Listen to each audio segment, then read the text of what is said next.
Amen, bienvenue dans la maison de l'Éternel. On le sait que peu importe le lieu où on se trouve, le Seigneur est au milieu de nous. On prie fort pour notre sœur Rosa, que le Seigneur puisse y accorder ce que son cœur désire. Elle ouvre sa maison pour recevoir l'Assemblée de Dieu. C'est pas quelque chose de banal, c'est quelque chose de grand devant l'Éternel. On prie que le Seigneur puisse la bénir pour ça. Qu'est-ce qu'on fait? Comment qu'on agit pour s'approcher de Dieu? Commencez ça dans Psaume 51. Psaume de David. On connaît toute l'histoire de David, comment il a eu une vie quand même difficile, il y a eu beaucoup d'attaques, mais le roi David a toujours resté fidèle à Dieu malgré tout. Malgré les échecs, malgré les chutes, malgré tout, le roi David s'est tenu debout devant l'Éternel.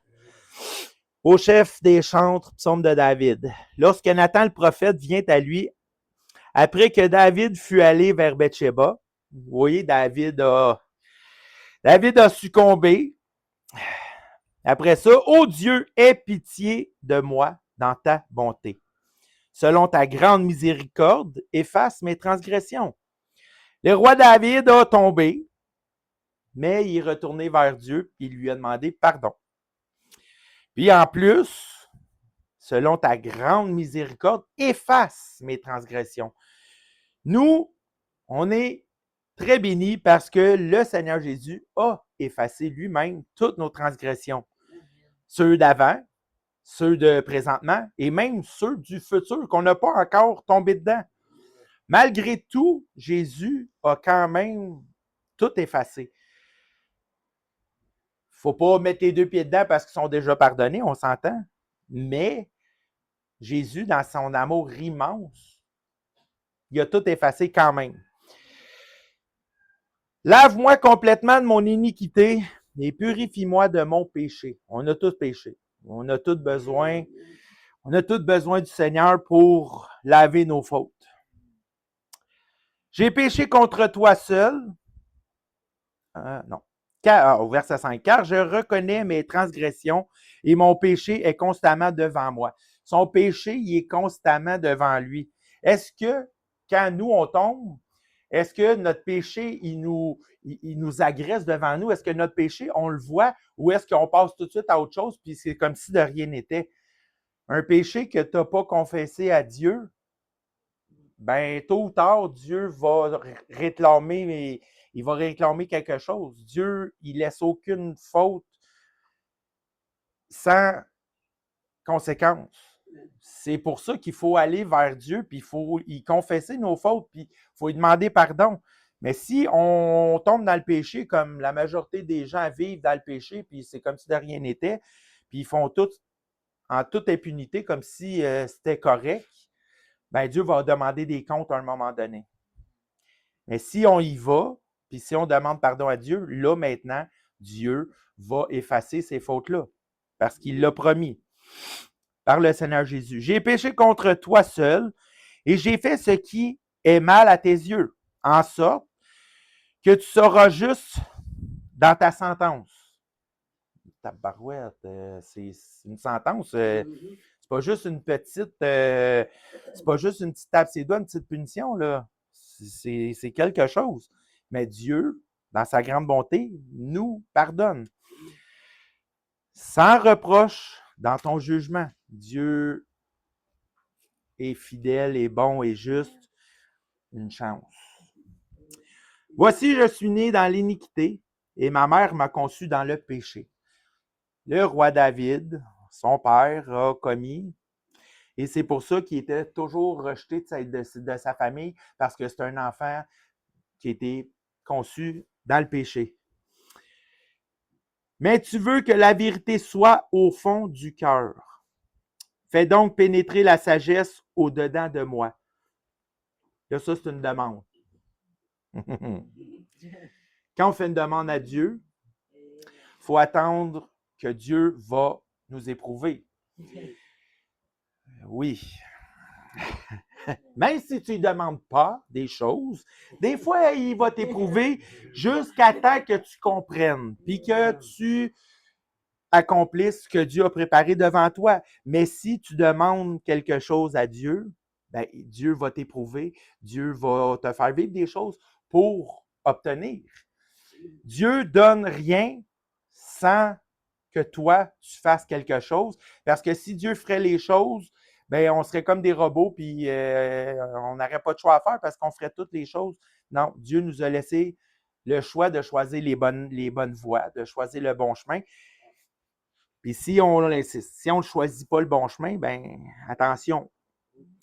Quand tu demandes de quoi à Dieu, attends-toi à travailler pour obtenir. Purifie-moi avec l'hysope et je serai pur. Lave-moi, je serai plus blanc que la neige. Ben oui. Oui, parce que quand Jésus lave, Jésus, son sang, il est bien plus puissant que Charles puis Monsieur Net, puis nomme-les toutes, là. Lui, quand il lave quelque chose, ça devient blanc pur. Jésus nous a tous lavés. Il nous a rendus purs. Mais quand on s'égare, quand on change de voie, hein, on remet une tâche. Un jour, un ami m'a dit ouais, mais tu sais, c'est beau, je suis allé à l'église, tu sais, puis là, j'arrive chez nous, puis là, Dieu me met à l'épreuve de suite, c'est pas correct, gna, gna, gna. J'ai dit, ben, comment tu veux grandir si tu t'es pas éprouvé, là? J'ai dit, Dieu va t'envoyer des choses pour que tu sois capable de résister. Mais si tu résistes pas, ben, c'est pas fort, là. Faut que tu résistes. T'essayes au moins. Ouais, mais là, c'est pas facile. Personne n'a dit que c'était pour être facile. Puis là, il se trouvait plein de défaites, Puis à un moment donné, j'ai dit, hey, à toutes les fois que tu retombes dans ton péché, là, ben, tu gaspilles le sang de Jésus. Tu lui fais ressentir la souffrance qu'il a vécue à la croix. Là, hey, t'es chien. Ah ouais, c'est un peu dur, hein? Mais il n'a pas plus compris. Aujourd'hui, il n'est plus là. Compris pour ceux qui ont abandonné, c'est important. Annonce-moi l'allégresse et la joie, et les eaux que tu as brisées se réjouiront. Détourne ton regard de mes péchés, efface toutes mes iniquités. Hey, il est intense, hein? Il voulait vraiment être pardonné. Ô Dieu, crée en moi un cœur pur. Je pense que c'est ça qu'on veut tous, hein? Renouvelle en moi un esprit bien disposé. Tu sais, quand tu essaies de te convaincre toi-même de ton péché, de tes fautes, tu essaies de trouver quelque chose dans la parole de Dieu qui va dire qu'en fin de compte, c'est pas si pire. Non. Ton esprit n'est pas bien disposé dans ce temps-là. Ne rejette pas loin de ta face. Ne me rejette point loin de ta face. Ne me retiens. Voyons. Ne me retire pas ton Esprit Saint. Rends-moi la joie de mon salut. Est-ce qu'on l'a encore? On est encore comme au début. On serait supposé d'être plus, plus, plus. Et qu'un esprit de bonne volonté me soutienne. Quand Jésus est parti, il a promis aux disciples qu'il était pour envoyer un consolateur, le Saint-Esprit. Mais le Saint-Esprit, quand tu confesses le nom du Seigneur Jésus, il vient. L'esprit de bonne volonté, il est là pour nous soutenir. Mais est-ce qu'on le laisse nous enseigner? Est-ce qu'on le laisse nous dire les choses? Est-ce qu'on le laisse nous rappeler ce que les Écritures nous disent? Ça, c'est une bonne question. Mais par-dessus ça, j'enseignerai tes voies à ceux qui les transgressent. Et les pécheurs viendront à toi. Ô Dieu, Dieu de mon salut, délivre-moi du sang versé, et ma langue célébrera ta miséricorde. Seigneur, ouvre mes lèvres et ma bouche publiera tes louanges. Si tu eusses voulu des sacrifices, je t'en aurais offert. Mais tu ne prends point plaisir aux holocaustes. Les sacrifices qui sont agréables à Dieu, c'est un esprit brisé. Là, je me dis, bon, brisé, ben voyons non, brisé. C'est quand que l'homme se rapprochent de Dieu? C'est quand ça va pas bien. Même des gens du monde là, qui oh, Dieu, aide-moi. C'est quand on est abattu, c'est quand on est faible qu'on veut s'approcher de Dieu parce qu'on le sait tous que Dieu va nous aider. Mais est-ce que c'est la bonne disposition à avoir? Pas vraiment. On devrait aimer, glorifier Dieu, on devrait s'approcher de lui tout le temps. Il n'y a pas juste quand ça va mal. Quand ça va bien aussi, il faut que Dieu soit proche. Mais ce n'est pas Dieu le problème, c'est nous. Est-ce que nous, on s'approche de Dieu? Dieu me bénit grandement. Ces temps-ci, Dieu m'aide, Dieu me donne des opportunités, Dieu met des choses dans ma vie, puis je suis comme, wow, wow. Approche-toi de Dieu, Dieu va prendre soin de toi. Mais c'est pas juste quand tu es abattu, quand tu es dans le découragement, quand tu es dans l'épreuve, qu'il faut que tu glorifies Dieu, puis il faut que tu le loues, puis il faut que tu t'approches de lui tout le temps. Des fois, on se demande pourquoi les choses arrivent. Bien, pourquoi Dieu? Pourquoi tu permets ça? Pourquoi il arrive ci? Pourquoi il arrive ça? Ce n'est pas la question qu'on devrait se poser. On devrait se poser la question, qu'est-ce que je fais pour que ça arrive? Des fois, c'est Dieu qui veut nous éprouver, qui veut nous faire grandir, mais des fois, c'est nos actions qui ont une répercussion, qui font qu'on vit certaines choses. Notre esprit ne doit pas être toujours brisé, mais on doit toujours se rapprocher de Dieu.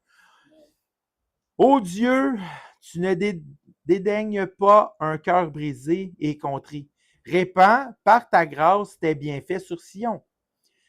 Bâtis les murs de Jérusalem. On le sait que Dieu a tout reconstruit en un temps éclair, mais pas construit selon ce que le monde pense. Le temple, je vais le rebâtir, mais le temple que Dieu parlait, c'était le Seigneur Jésus. C'est la bonne nouvelle, c'est l'ouverture. C'est l'ouverture du paradis, du ciel, avec Dieu qu'il a ouvert. C'est la différence. C'est pas une bâtisse charnelle que Dieu veut. C'est une bâtisse spirituelle qui va tenir debout, qui va être solide. Ensuite, on va aller en Luc 18, 18.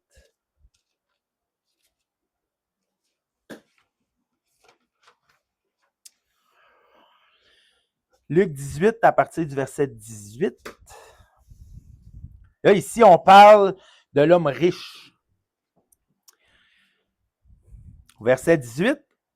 Un chef interrogea Jésus et dit, « Bon maître, que dois-je faire pour hériter la vie éternelle? » Jésus lui répondit, « Pourquoi m'appelles-tu bon? Il n'y a de bon que Dieu seul. »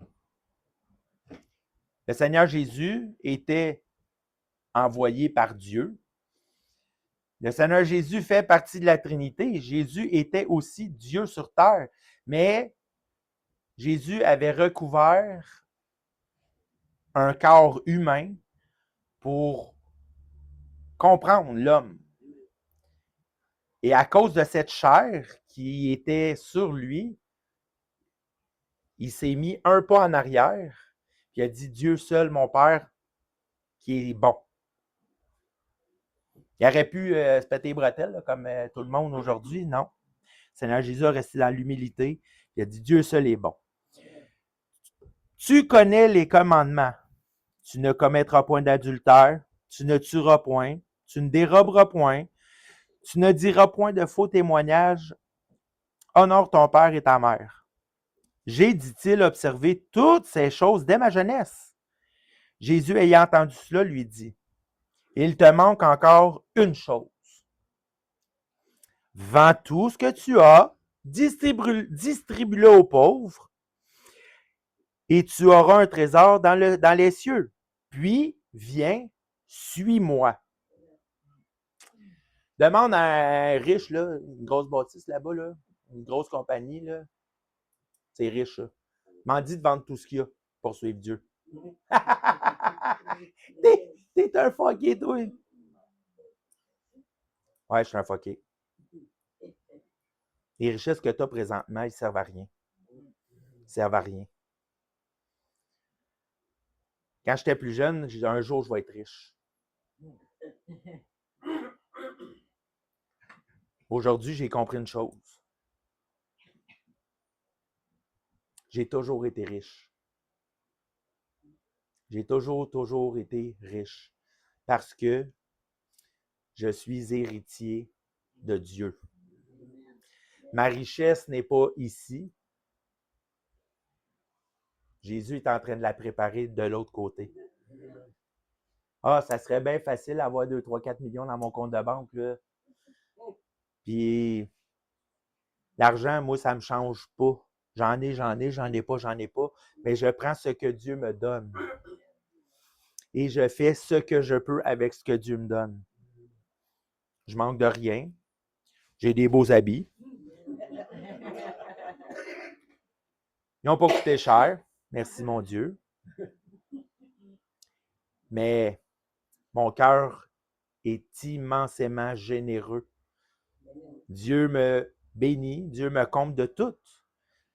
Mais pour arriver à là, j'ai mangé des ramen souvent pour comprendre le plan que Dieu avait. Mais c'est en s'approchant de Dieu, c'est en travaillant pour Dieu, c'est en faisant les œuvres que Dieu place devant nous qu'on va atteindre un niveau plus élevé. Si on reste assis chez nous, on n'obtient pas. Le riche, là, j'ai tout fait ça, moi. OK, ben, il te manque une petite affaire. Il te manque Jésus. Pas qu'il est impossible à un chrétien d'être riche, ça n'a aucun rapport. Ce qui a rapport, c'est comment ton cœur est disposé à servir Dieu. Des fois, on n'obtient pas parce qu'on n'est pas prêt à obtenir ce qu'on veut. C'est à nous de travailler en sorte de servir Dieu puis de montrer à Dieu à quel point on veut le servir, à quel point on veut être à lui. Quand on n'obtient pas, c'est probablement parce qu'il y a une façon d'agir qu'on ne fait pas. Dieu nous a promis qu'on ne manquerait de rien, mais pour avoir une vie qu'on ne sera pas dans la misère, il faut suivre Dieu, il faut servir Dieu. Le riche n'avait pas compris. Vends tout ce que tu as pour les pauvres. Vends tout ce que tu as pour les pauvres. Mais il n'a pas compris que le trésor-là, il ne l'amènera pas avec lui. Mais nous, notre trésor, il est en sûreté. C'est de l'or éprouvé par le feu. C'est de l'or pur, bien plus pur que ce que les autres y pensent sur terre, là. Mais le trésor que tu as va aller avec comment tu as servi Dieu. J'ai vu une chose, ça m'a interpellé. Satan n'aime pas les enfants. Satan, il n'aime pas les enfants. Je me suis dit comme, tu sais que ça en va que c'est ski, lui. Chaque naissance est une opportunité à Dieu d'avoir un serviteur qui va servir pour nuire au plan du diable. Satan n'aime pas les enfants parce que c'est un futur soldat du Seigneur qui va combattre Satan. Satan n'aime pas qu'on vienne briser ses plans. C'est pour ça que Jésus, quand il était dans le désert, il a résisté à Satan, puis il a répondu à Satan par la parole de Dieu. Il y avait une raison. Par la parole de Dieu, Satan est obligé de quitter. Satan est obligé de s'en aller. Par une simple parole de dire, le Seigneur m'a dit là, que tu n'as aucun pouvoir. Lâche-moi, laisse-moi tranquille. Il est obligé de s'en aller parce que le Seigneur Jésus l'a vaincu. Mais il l'a vaincu pas par des paroles gna-gna, pas par des... Non, par les Écritures elles-mêmes. Jésus s'est servi des versets de la parole de Dieu pour contrer les attaques de Satan. C'est de cette façon-là qu'on va être capable de combattre Satan par la puissance du Seigneur Jésus. Encore dans Luc, mais verset 15. On lui amena aussi les petits-enfants afin qu'il les touchât. Mais les disciples, voyant cela, reprenaient ceux qui les amenaient. Et Jésus les appela et dit, laissez venir à moi les petits-enfants. Ne les empêchez pas, car le royaume de Dieu est pour ceux qui leur ressemblent. En vérité, je vous le dis, quiconque ne recevra pas le royaume de Dieu comme un petit enfant, n'y entrera pas. Hein? Pourquoi? Un enfant, c'est pur. C'est pur. Un enfant, c'est saint. Un enfant est sanctifié par son parent qui est chrétien jusqu'à temps qu'il ait la capacité de mesurer la différence entre le péché et le bien, entre le mauvais et le bon. Un enfant, on doit les protéger, on doit les encadrer. Le Seigneur Jésus le dit, laissez-les venir à moi. Mais pourquoi? C'est pas juste parce que les enfants sont purs, sont saints, sont... Non. Le cœur d'un enfant, c'est ça que Dieu voulait, c'est ça que le Seigneur Jésus voulait qu'on comprenne. Notre cœur doit être comme le cœur d'un enfant. Un enfant n'a pas de mauvaises pensées. Un enfant ne va pas faire du mal pour être méchant. Un enfant sait qu'un coup de pied à l'autre, une jambette, un coup de poing, il sait que c'est pas bien. Pourquoi? Parce qu'on lui apprend. On lui dit, « Hey, ça, c'est pas gentil. » Mais dans sa conscience, il va apprendre que c'est pas bien. Mais est-ce qu'il fait la différence? Est-ce qu'il sait le comment du pourquoi que c'est pas bien? C'est à nous autres de leur expliquer, mais tant et aussi longtemps que l'enfant ne va pas atteindre un niveau de conscience, de comprendre pourquoi que c'est bien, pourquoi que c'est mal, il est protégé, il est pur. Ben, c'est dans cette lignée-là que le Seigneur voulait nous démontrer ça. Notre cœur doit être comme un enfant, à ne pas chercher à faire le mal, à se détourner des péchés et à aimer Dieu d'un cœur pur, comme un enfant. Un enfant, il aime son parent, il aime les grands-parents, il aime les mononcles, les matantes. Puis malheureusement, des fois, l'enfant, si un adulte qui ne connaît pas est gentil, il va avoir comme un petit attachement avec lui. Pareil, il est fin. Il est gentil.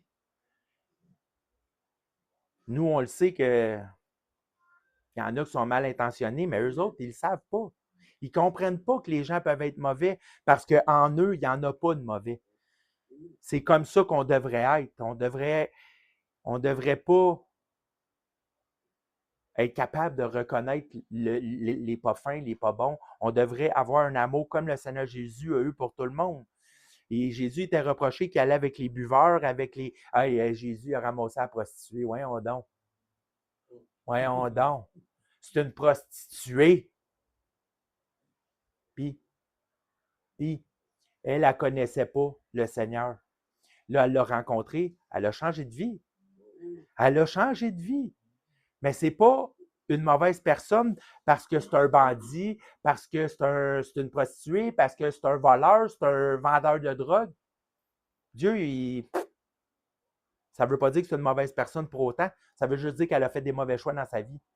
On a fait tous des mauvais choix.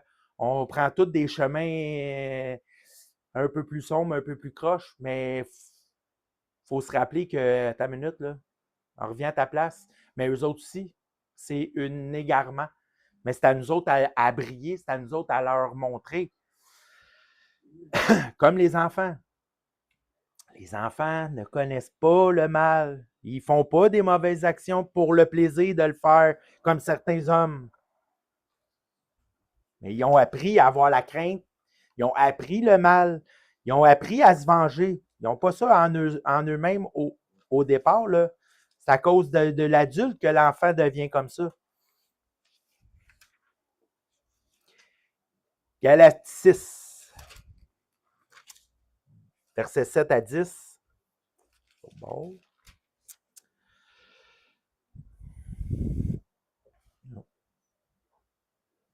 Ça?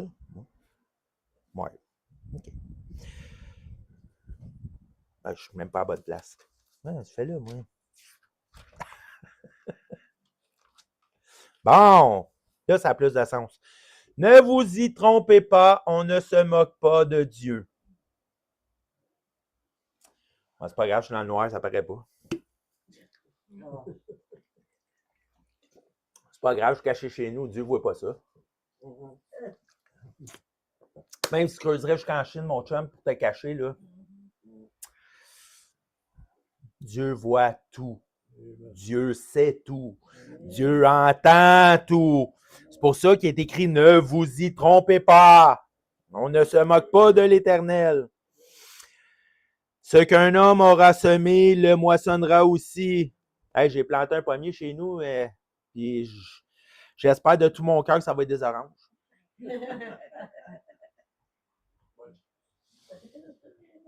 J'ai planté des carottes, mais j'aimerais ça que ça soit des cocombes. Non. Tu vas récolter ce que tu as semé. L'homme dit, crache en l'air, ça va te retomber sur le nez. Ça veut dire la même chose. Si tu sèmes le mal, attends-toi à en recevoir. Si tu sèmes que du bien, tu vas en récolter du bien. Celui qui sème pour sa chair moissonnera de la chair la corruption. Mais celui qui sème pour l'esprit moissonnera de l'esprit la vie éternelle. Oui. Ah, ben, un petit vol ici, une petite arnaque là, une petite affaire là, ben, tôt ou tard, ça va revenir.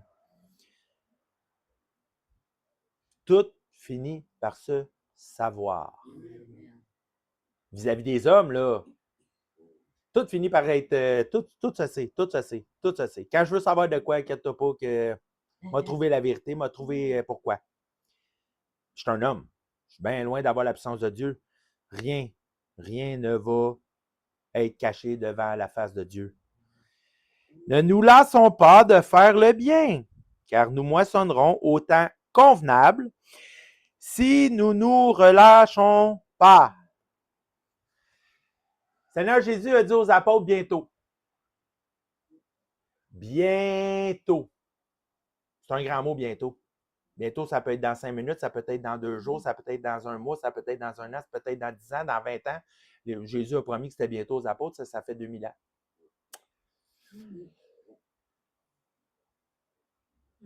Cochonnerie qu'on n'a pas le même temps. Pas mal moins patient que ça. Mais le temps de Dieu est parfait. Le temps de Dieu est parfait. Encore un peu de temps. Et ce qui doit venir viendra. Bientôt. Bientôt, on va être délivré. Mais il ne faut pas se relâcher. C'est sûr que quand tu dis, ça fait 40 ans que je suis dans l'Église, ça fait 40 ans que je sers Dieu, je commence à être fatigué. Je prends ma retraite. Il n'y a pas de retraite dans le Seigneur. Il n'y en a pas. On a eu des modèles, hein? On a eu plein de modèles qui, jusqu'à leur mort, ils ont servi Dieu. Ben des pasteurs que ils ont tout fait malgré eux-mêmes pour continuer à prêcher la parole de Dieu, à suivre Dieu. Hey, pasteur Marcel, là, je l'ai engueulé bien des fois, moi. À un moment donné, j'ai même dit, hey, calcule, là, tu fumes 2 paquets par jour, 7 jours semaine. Non, non. À la fin de l'année, tu te payes une caravane flambant neuf, tu arrêtes de fumer.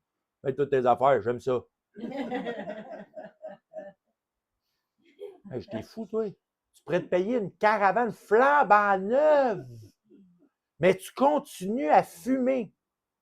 Il aimait ça en tabarouette. Moi, si tu me dis que j'arrête quelque chose puis je me paye un char à la fin de l'année, j'arrête ça. J'aime ça, les autos. Mais jusqu'au point où est-ce que tu arrêtes de fumer ou tu n'es plus capable de parler, il a pris la bonne décision. Il a arrêté de fumer.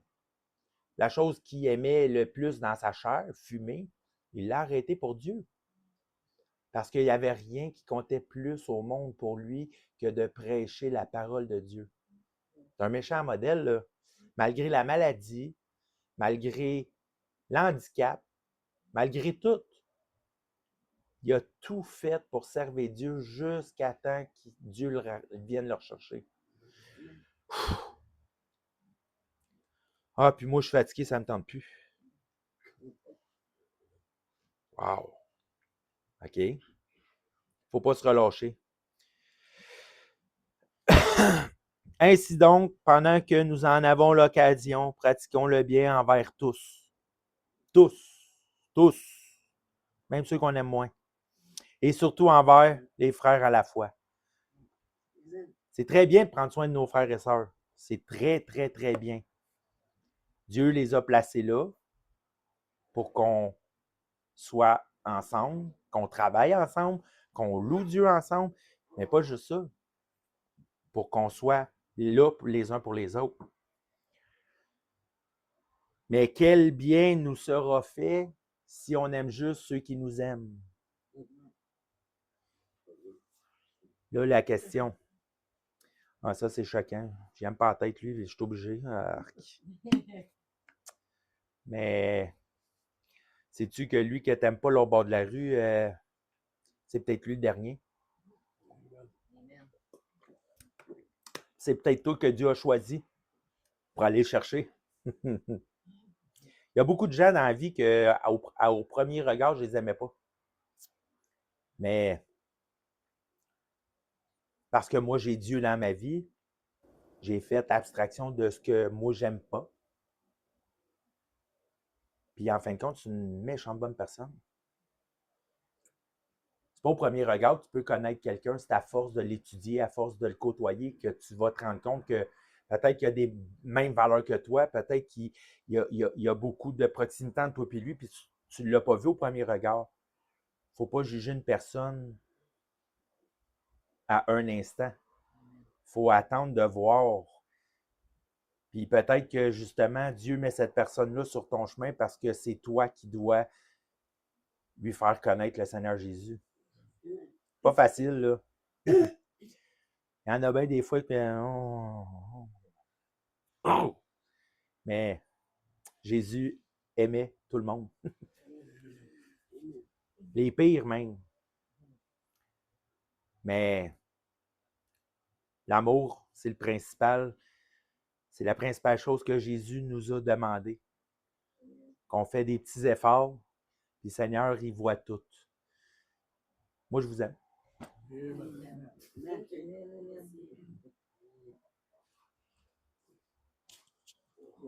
598.